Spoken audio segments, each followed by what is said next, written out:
2026లో highest growth ఉన్న కెరియర్స్లో AI engineer ఒకటి. But చాలా మంది క్లౌడ్ ఆర్ చాట్‌జీపీటీకి వెళ్ళి ప్రాంప్ట్స్ రాస్తే ఏఐ ఇంజనీర్ అయిపోయినా అనుకుంటారు. బట్ యాక్చువల్‌గా ఏఐ ఇంజనీర్ వర్క్ అది కాదు. సో అసలు ఏఐ ఇంజనీర్ వర్క్ ఏంటి అండ్ అసలు ఏఐ ఇంజనీర్కి సంబంధించిన రోడ్ మ్యాప్ ఏంటి అని చెప్పి ఈ వీడియోలో డీటెయిల్గా డిస్కస్ చేద్దాము. ఎవరైతే మన ఛానల్ని ఫస్ట్ టైం చూస్తున్నారో ప్లీజ్ డూ సబ్స్క్రైబ్. మీరు చేసే ఒక సబ్స్క్రైబ్ వల్ల I get motivation and I can do the more videos అనమాట. ఫస్ట్ ఆఫ్ ఆల్ అసలు ఈ ఏఐ ఇంజనీర్ వర్క్ ఏంటో చూద్దాము. సో ఈ ఏఐ ఇంజనీర్ వర్క్ ఏంటి అంటే ఎల్ఎల్ఎంస్ ఏపీఎస్ ఇంటిగ్రేట్ చేసుకుని మన అప్లికేషన్లో ఏఐని ఇంప్లిమెంట్ చేస్తారనమాట. లైక్ ఎలా అంటే జస్ట్ ఇమాజిన్ ఒక కంపెనీలో ఒక అప్లికేషన్ బిల్డ్ చేస్తున్నారు. అందులో ఒక పార్ట్లో మనం ఏఐని ఇంటిగ్రేట్ చేయాలి. సో ఏఐని ఇంటిగ్రేట్ చేసేటప్పుడు ఒక సాఫ్ట్వేర్ డెవలపర్ ఇంటిగ్రేట్ చేయడు. దానికి మనకు సపరేట్గా ఏఐ ఇంజనీర్ వాడుస్తాడు. ఎందుకంటే వాడు ఎల్ఎల్ఎంస్ అండ్ ఏపీఎస్ యూజ్ చేసుకుని మన అప్లికేషన్లో ఏఐని ఇంటిగ్రేట్ చేస్తాడు. సింపుల్గా చెప్పాలి అంటే ఏఐ ఇంజనీర్ అంటే మన అప్లికేషన్లో ఏఐని ఇంటిగ్రేట్ చేయడమే ఒక ఏఐ ఇంజనీర్ చేసే వర్క్ అనమాట. ఓకే, ఇప్పుడు యాక్చువల్ రోడ్ మ్యాప్కి అయితే వెళ్దాము. సో ఈ రోడ్ మ్యాప్ని అయితే నేను డిఫరెంట్ స్టేజెస్గా డివైడ్ చేస్తాను. అండ్ స్టేజ్ 1 వచ్చేసి ఫౌండేషన్ స్టేజ్. ఫౌండేషన్ స్టేజ్లో మనకు డిఫరెంట్ స్టెప్స్ ఉంటాయి. స్టెప్ 1 వచ్చేసి ఏంటి అంటే పైథాన్ అనేది ఏఐకి మదర్ లాగా. ఒకవేళ నువ్వు ఏఐ నేర్చుకుందాం అనుకుంటే పైథాన్ అనేది మోస్ట్ అండ్ కంపల్సరీ టాపిక్ అనమాట. ఒకవేళ ఈ టాపిక్ స్కిప్ చేస్తే 100% నువ్వు ఏఐలో అసలు జీరోనే ఉండిపోతావు. ఈ పైథాన్ అనేది మోస్ట్లీ 4 to 6 వీక్స్లో అయితే కంప్లీట్ చేయొచ్చు. అండ్ ఈ పైథాన్లో ఈ కాన్సెప్ట్స్ అయితే పర్ఫెక్ట్ అవ్వాలి. అవేంటి అంటే variables, functions, loops and oops concept, file handling and APIs. ఈ కాన్సెప్ట్ పర్ఫెక్ట్ అయితే నువ్వు ఏఐలోకి అయితే ఎంటర్ అవ్వచ్చు. స్టెప్ 2 వచ్చేసి డిఎస్ఏ బేసిక్స్.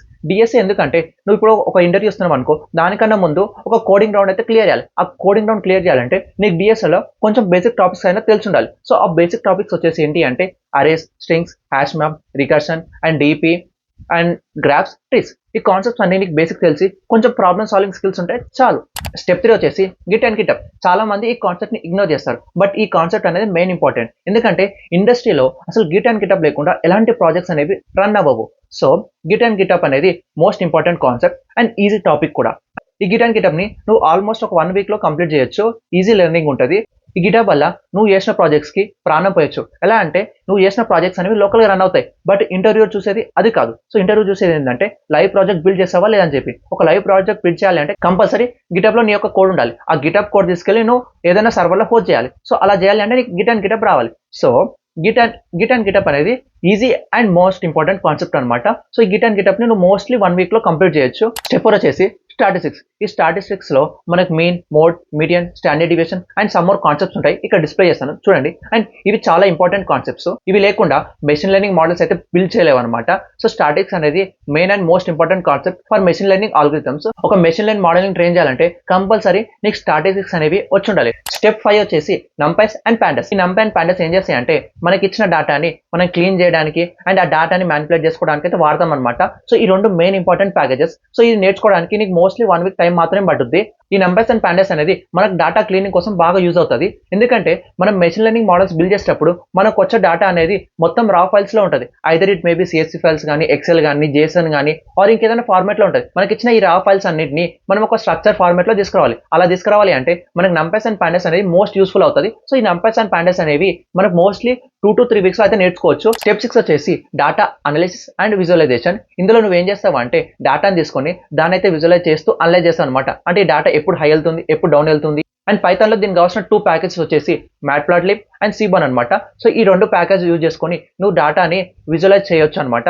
లైక్ ఎలా అంటే పై చార్ట్స్, గ్రాఫ్ చార్ట్స్, అలా చార్ట్స్ క్రియేట్ చేస్తూ నువ్వు డేటా ఎలా వర్క్ అవుతుంది అని చెప్పి అనలైజ్ చేయొచ్చు. స్టెప్ 7 వచ్చేసి మనం కాగల్కి వెళ్ళి ఒక రియల్ డేటా సెట్ ని తెచ్చుకొని దానిలో అయితే అనలైజ్ చేయాలి. 5 and 6 స్టెప్స్ యూజ్ చేసుకొని నువ్వు కాగల్కి వెళ్ళి ఒక రియల్ డేటా సెట్ తెచ్చుకొని దాన్ని క్లీన్ చేసి దాన్ని అయితే విజువలైజ్ అండ్ అనలైజ్ చేయాలన్నమాట.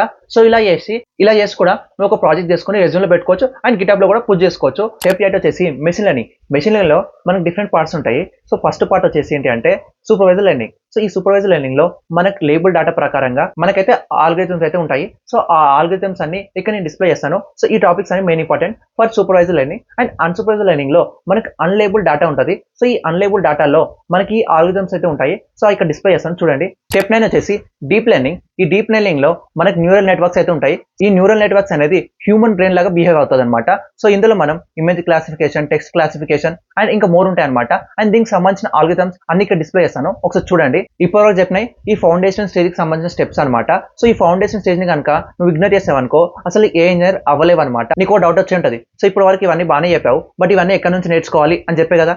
సో దానికోసం అయితే ఒక ప్లాట్ఫామ్ ఉంది. ఆ ప్లాట్ఫామ్ వచ్చేసి సింప్లీ లెర్న్ ఎందుకు అంటే మనం మోస్ట్లీ అవుట్ సైడ్ దొరికే కోర్సెస్ లో మనకి అయితే అవి 2 బేసిక్ గానీ ఆర్ 2 అడ్వాన్స్ గానీ ఉంటాయి. బట్ సింప్లీ లెర్న్ లో అలా కాదు. సింప్లీ లెర్న్ లో బేసిక్ నుంచి నేర్పుతూ అడ్వాన్స్ వరకు తీసుకెళ్తారనమాట. సింప్లీ లెర్న్ లో కోర్సెస్ అయితే top universities and tech leads వాళ్ళైతే డిజైన్ చేశారు. నాకు సింప్లీ లెర్న్ లో నచ్చిన బెస్ట్ 3 పాయింట్స్ ఏంటి అంటే, ఫస్ట్ పాయింట్ ఏంటంటే వీళ్ళు బేసిక్ నుంచి స్టార్ట్ చేస్తూ అడ్వాన్స్ వరకు క్లియర్ గా నీట్ గా ఎక్స్ప్లెయిన్ చేస్తారనమాట. సెకండ్ పాయింట్ వచ్చేసి ఏంటంటే నువ్వు కోర్సెస్ నేర్చుకుంటూ నువ్వు రియల్ వరల్డ్ ప్రాజెక్ట్స్ మీద వర్క్ చేస్తావు అనమాట. అండ్ రియల్ వరల్డ్ ప్రాజెక్ట్స్ అయితే బిల్డ్ చేస్తావు. థర్డ్ పాయింట్ వచ్చేసి ఏంటి అంటే నువ్వు ఒక ఫ్రెషర్ అయినా కానీ ఆర్ స్టూడెంట్ అయినా కానీ ఆర్ కెరీర్ లో స్విచ్ అవుదాం అనుకున్నా కానీ సో వీళ్ళ దగ్గర నీకు సంబంధించిన కోర్సెస్ అయితే అవైలబుల్ గా ఉన్నాయి అనమాట. సో ఈ కోర్సెస్ ఎక్కడ దొరుకుతాయి అంటే గూగుల్కి వెళ్ళి సింప్లీ లెర్న్ ఏఐ కోర్సెస్ అని సెర్చ్ చేసినా కానీ మీకైతే వచ్చేస్తాయి అనమాట. ఆర్ఎల్స్ కింద డిస్క్రిప్షన్ లో లింక్ ఇస్తాను, ఒకసారి చెక్ చేయండి. ఓకే, ఇప్పుడు మన వీడియోలోకి అయితే వచ్చేద్దాము. సో ఇప్పటి వరకు మనం చూసిందంతా ఫౌండేషన్ స్టేజ్. ఈ ఫౌండేషన్ స్టేజ్ అనేది అసలు ఇగ్నోర్ చేయకూడదు. ఎందుకంటే ఒకవేళ ఈ ఫౌండేషన్ స్టేజ్ అనేది ఇగ్నోర్ చేసామనుకో మనకు ఒక బిల్డింగ్ లో మనకు బేస్ కరెక్ట్ లేకపోతే నీకు టాప్ ఫ్లోర్స్ అనేది కరెక్ట్ ఉండవు. సో ఈ ఫౌండేషన్ స్టేజ్ అనేది మోస్ట్ ఇంపార్టెంట్ అనమాట. నెక్స్ట్ వచ్చేసి అడ్వాన్స్ కాన్సెప్ట్స్. ఈ అడ్వాన్స్ కాన్సెప్ట్ లో నువ్వు ఓన్లీ కొన్ని టాపిక్స్ నేర్చుకుంటావు. సో నీకు ఏ టాపిక్ అయితే ఇంట్రెస్ట్ ఉంటుందో ఆ టాపిక్ నేర్చుకోవచ్చు. ఫస్ట్ టాపిక్ 1 వచ్చేసి LLMs. ఈ LLMs అంటే large language models like open AI, Anthropic and Gemini. So ఇవి లార్జ్ లాంగ్వేజ్ మోడల్స్. నువ్వేం చేస్తావంటే ఈ LLMs API యూజ్ చేసుకొని నీ యొక్క ప్రోడక్ట్ లో API అయితే ఇంటిగ్రేట్ చేస్తావు అనమాట. సో ఈ LLMs యూజ్ చేసుకొని నువ్వు సింపుల్ చాట్ బాట్స్ అయితే క్రియేట్ చేయొచ్చు.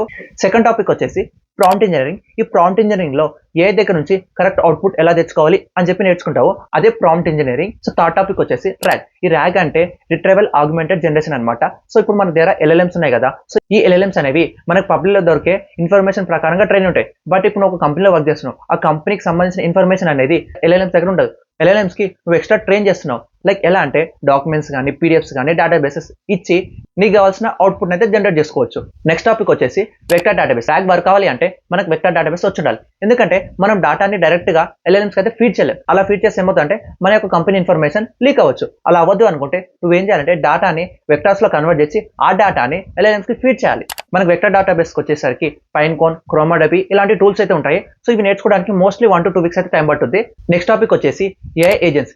ఈ AI ఏజెంట్స్ ఏం చేస్తాయి అంటే నార్మల్ గా చాట్ బాట్స్ అనేవి నువ్వు అడిగిన క్వశ్చన్ కి ఆన్సర్ ఇస్తాయి. బట్ ఈ ఏజెంట్స్ అలా కాదు. సో ఇవి ఏం చేస్తాయి అంటే నువ్వు ఇచ్చిన టాస్క్ ని కంప్లీట్ చేస్తాయి. ఎలా అంటే ఒక ఫ్లైట్ టికెట్ బుక్ చేద్దాం అనుకున్నావు విత్ లో కాస్ట్ అనమాట. సో ఇప్పుడు నువ్వు ఈ ఏజెంట్ కి నీ యొక్క క్రెడిట్ కార్డ్ డీటెయిల్స్ అండ్ నీ యొక్క పర్సనల్ డీటెయిల్స్ ఇస్తే అదే క్రోమ్ కి వెళ్ళి రీసెర్చ్ చేసి ఏదైతే లో కాస్ట్ ఉందో ఆ లో కాస్ట్ టికెట్ అయితే బుక్ చేసి నీకైతే ఇచ్చేస్తుంది. ఇలాంటి టాస్క్ అనేవి ఏ ఏజెంట్స్ అనేవి చేస్తాయి అనమాట. నెక్స్ట్ టాపిక్ వచ్చేసి MCP అంటే మోడల్ కంటెస్ట్ ప్రోటోకాల్. సో ఇది కూడా నేర్చుకోవడానికి మోస్ట్లీ 2 to 3 వీక్స్ పడుతుంది. సో ఈ MCP అంటే ఏంటి అంటే ఒక ఉన్న ఏ ఏజెంట్ కి మనం డిఫరెంట్ టూల్స్ ని అటాచ్ చేయడం. ఆల్రెడీ మన దగ్గర ఒక ఏజెంట్ ఉంది, సో దానికి మనం ఏం చేస్తామంటే డిఫరెంట్ ఎక్స్టర్నల్ టూల్స్ ని అటాచ్ చేయడం. నెక్స్ట్ స్టెప్ వచ్చేసి ప్రాజెక్ట్స్ బిల్డ్ చేయాలి. నువ్వు ప్రాజెక్ట్స్ బిల్డ్ చేయకుండా ఎంత థియరీ నేర్చుకున్నా కానీ వేస్ట్ అనమాట. సో నేను ఇక్కడ కొన్ని బెస్ట్ AI ఇంజనీరింగ్ సంబంధించిన ప్రాజెక్ట్స్ అయితే డిస్ప్లే చేస్తాను. సో అందులో ఏమైనా కొన్ని బెస్ట్ పిక్ చేసుకుని ఆ ప్రాజెక్ట్స్ ని చేసి నీ యొక్క రెజ్యూమ్ లో యాడ్ చేసుకోవచ్చు. ఈ వీడియో అయితే మీకు యూజ్ఫుల్ అవుతుంది అనుకుంటున్నా. అండ్ ఇలాంటి కంటెంట్ కోసం ప్లీజ్ డూ సబ్స్క్రైబ్